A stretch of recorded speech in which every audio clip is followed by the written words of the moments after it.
பகவத்கீதையிலே ஸ்ரீ கிருஷ்ணர் கூறுகின்றார், வேதம் எங்கே ஓதப்படுகின்றதோ, மந்திரம் எங்கே ஒலிக்கப்படுகின்றதோ, யாகம் எங்கே வளர்க்கப்படுகின்றதோ, பசுமடம் எங்கே காக்கப்படுகின்றதோ, அங்கு அத்தனை தெய்வங்களுடைய வாசமும் நிறைந்து இருக்கும் அப்படின்னு சொல்லி பகவத்கீதையில் கிருஷ்ணர் கூறுகின்றார்.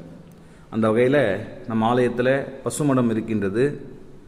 தினந்தோறும் வேதம் ஜபிக்க வேண்டும், யாகம் நடத்த வேண்டும் அப்படின்ற ஒரு அனுகிரகத்துக்காக தான் குபேர வீர ஆஞ்சநேய சுவாமியோடைய உத்தரவோடு சகல பிரார்த்தனா ஜெயஹோமம் வார்ஷிக யாகோத்சவம் அப்படின்ற ஒரு வைபவமானது துவங்கி பக்தர்களுடைய பிறந்த நாள் மற்றும் கல்யாண நாள், குழந்தைகளுடைய பிறந்த நாள், வியாபாரங்கள், கிரகப்பிரவேசம் இதுபோல செய்த நாள் ஆகிய நாட்களில் சகல பிரார்த்தனா ஜெயஹோமம் அப்படின்னு சொல்லி இந்த யாகமானது செய்விக்க இறைவனுடைய அனுகிரகம் கூடி இருக்கின்றது.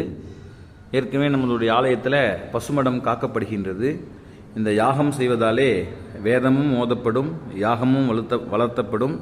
அது மட்டுமல்லாது இங்கே 25 சன்னிதானத்திற்கு மேற்கொண்டு தெய்வங்கள் இங்கு இருப்பதாலே அவர்களுக்கும் இந்த யாகம் அந்த பலனானது, அந்த பூஜையினுடைய சக்தியானது அவர்களுக்கு சென்றடைந்து அந்த தெய்வங்களுடைய ஆசீர்வாதமும் இந்த குடும்பத்தாருக்கு வருஷத்திலே ஒரு நாள் அவர்கள் யாகம் செய்யக்கூடிய நாட்களிலே கிடைக்கின்றது.